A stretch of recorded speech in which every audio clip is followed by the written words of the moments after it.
We're here at the Skaggs Lab building, which is the building that houses the USU Analytical Laboratories, Utah State Analytical Lab, right on 8th East, across from the ASTE building, right next to the new Innovar building and things. And so this is the soil testing lab. You can drive right on up on 8th East, come on in. We'll go in and we'll meet the director of the laboratory, Tiffany Evans. Many of you may have known Pam Hull, who was our director for 10 years and recently retired. Tiffany Evans has taken over operations of the lab here with oversight from the faculty, but hi Tiffany, there she is. we met her here at the reception. You come in the building here and the reception area is right as you turn to the right coming in where they receive your samples. Do you want to take us on a little tour of what happens when you come in? Okay, we'll do like stop by stop from beginning to end. Yeah, that's good. Yeah. So first step is just bringing the sample into here. This is the sample check-in area. So everything kind of comes in here first, and you fill out a form when it comes in that has all your contact information, what do you want to have tested. And then we bring it here and we give it an ID, and that ID kind of follows it through the whole process. From start to finish until you get your report. Awesome. So once everything's all checked in, the first step is just doing the prep work on the sample, and that usually happens at the back of our lab. So we'll go back to the processing area. Yeah. All right, cool. So I don't know if many of you have been here at the soil testing lab, but it used to be the ruminant. Hello, Mike. A ruminant nutrition lab that was in the animal science department, but we reconfigured this building here about 5-6 years ago, and with new air handling and other things. There's offices here for the laboratory staff to work, and then we actually reconfigured the lab so that it followed some protocol going from dirty to clean in terms of starting where the samples are the dirtiest and moving through to the cleaner machines. So we'll start back here in processing with Tiffany. It's nice with the new building to have our own parking, which is good in our own building. So that's great. Don't worry about anything else. But the first step back here is we actually have the drying.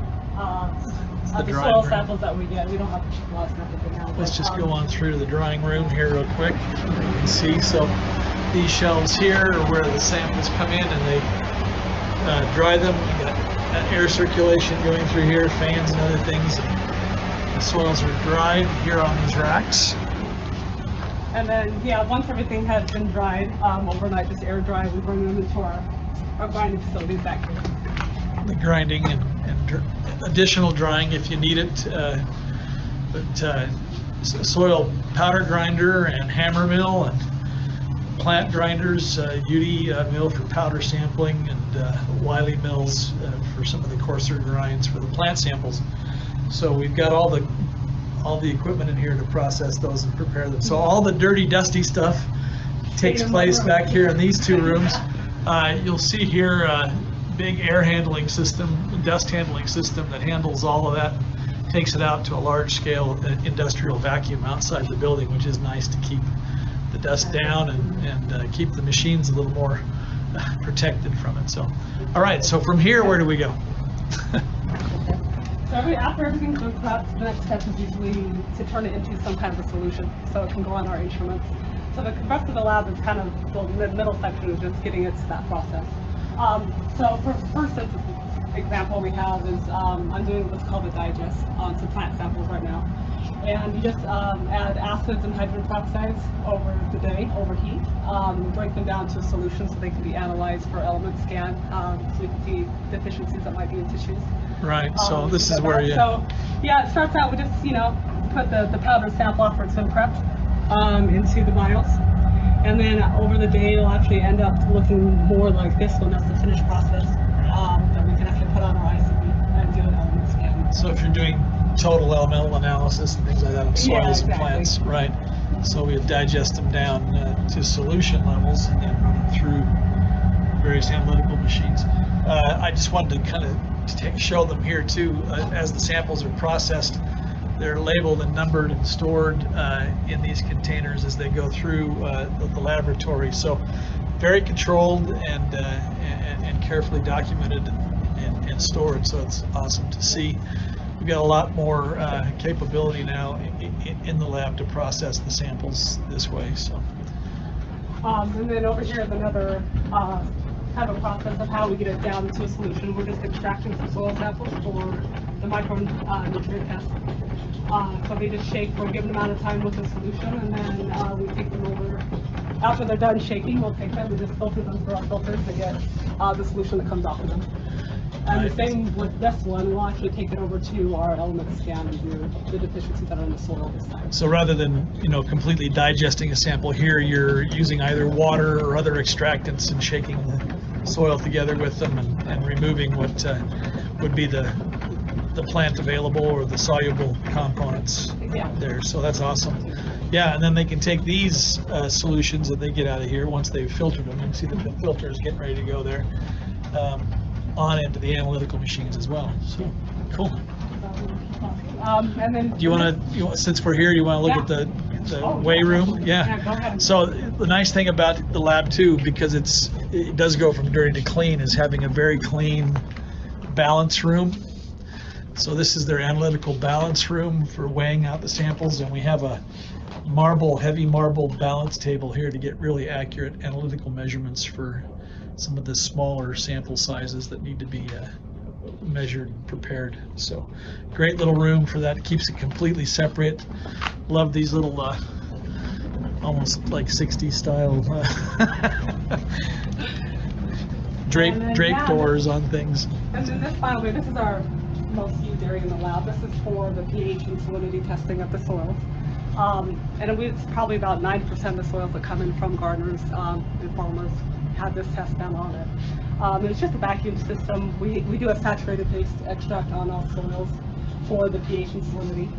And so these are just set up to extract this liquid off, and we could get the salinity reading at that point. We can also take that if they need and do other work on it, like element scans. Right. So this, so water soluble, water extractable, saturated paste extracts. These funnels will invert into the vacuum extractors, and they can put the sample in and pull off the solution below, and then again those then go into things like the pH specific ion electrodes and things like that for measurement, or on into the more refined analytical machines. And then this side of the lab is all where we keep all of our instruments. So this is the real clean end of the lab, right? So this is where all the high-end machinery is.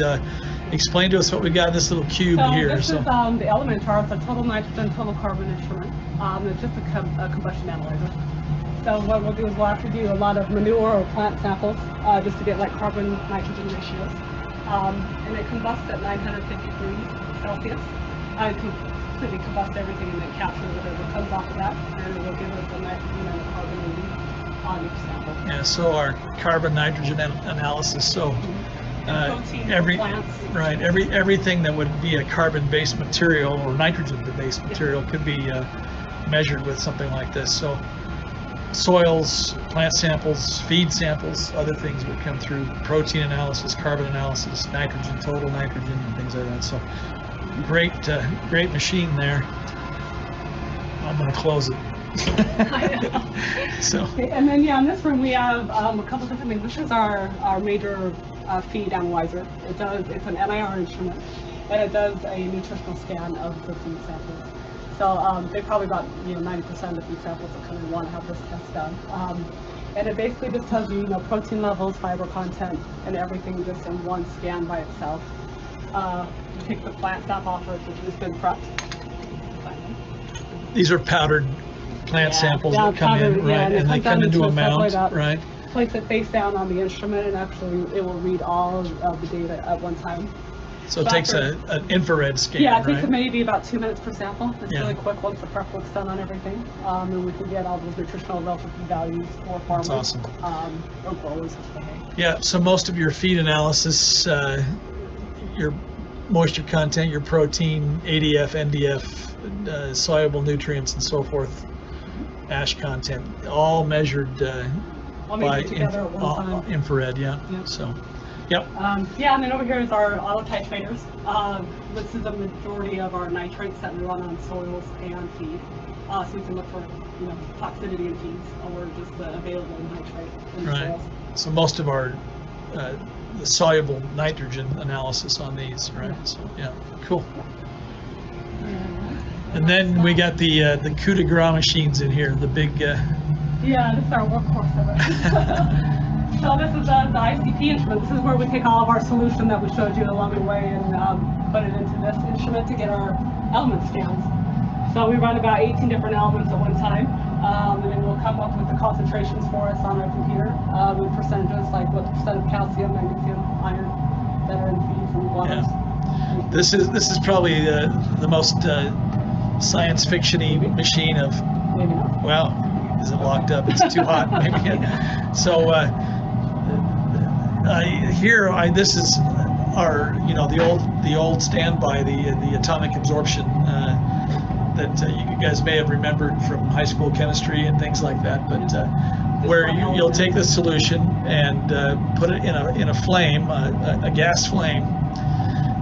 It burns it, and then you get the excitation energies off of the various elements, and then you're able to read those. Well, yes. okay. I apologize for that. A call came in right in the middle of the video and it disconnected the sound. So I apologize. It was just the last couple of things there on a couple of the instruments, the ICP and the AA.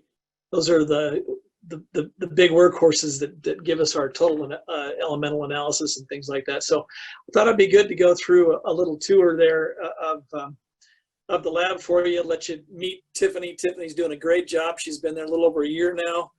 The lab is running at better capacity than it ever has, so we're excited to have her there. Please get a hold of her, talk to her. Developed, and I'm going to go through the website now with the last couple of minutes we've got.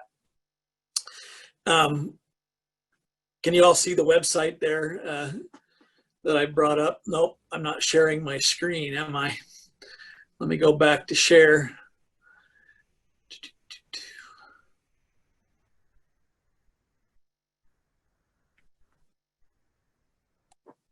All right, give me some feedback. Can you see the website now?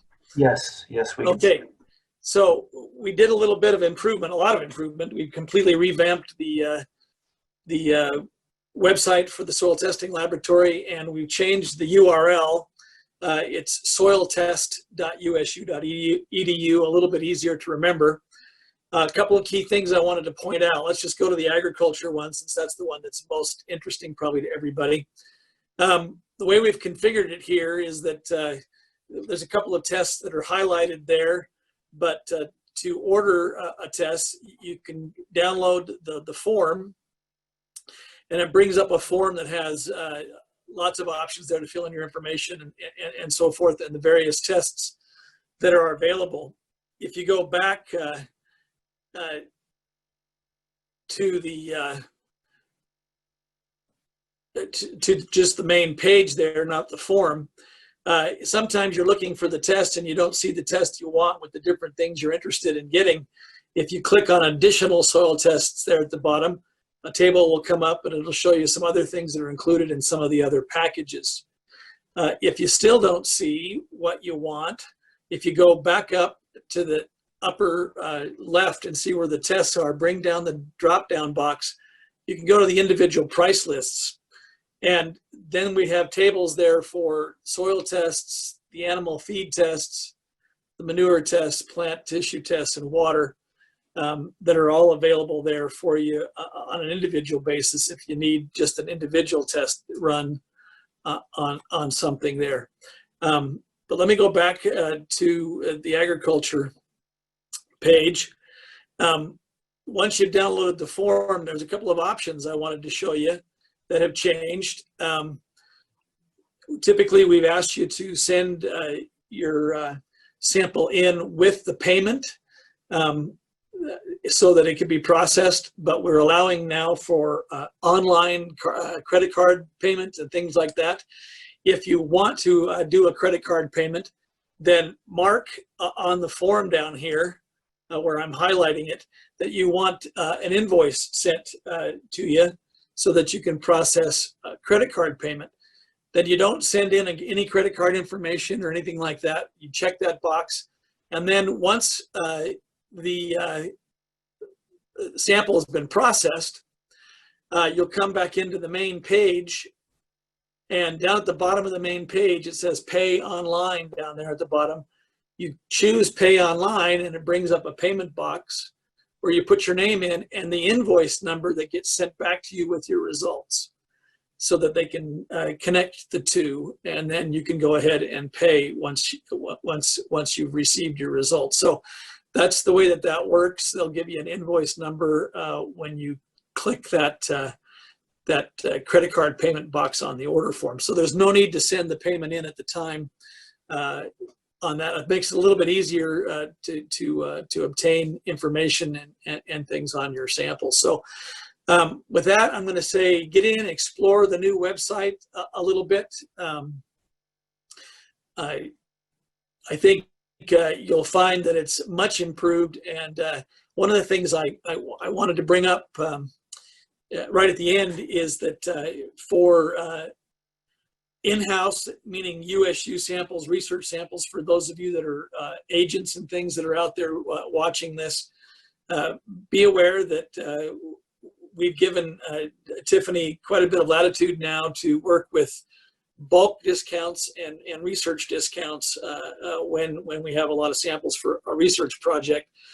Work with her directly on that so that we can give you access to the lab, I think, with a lot more flexibility than we've had in the past. So with that, if we get any questions here, I don't see any specifically for this laboratory. If you've got any questions about the lab or lab procedures, let me know and I'll watch the chat box and answer them as they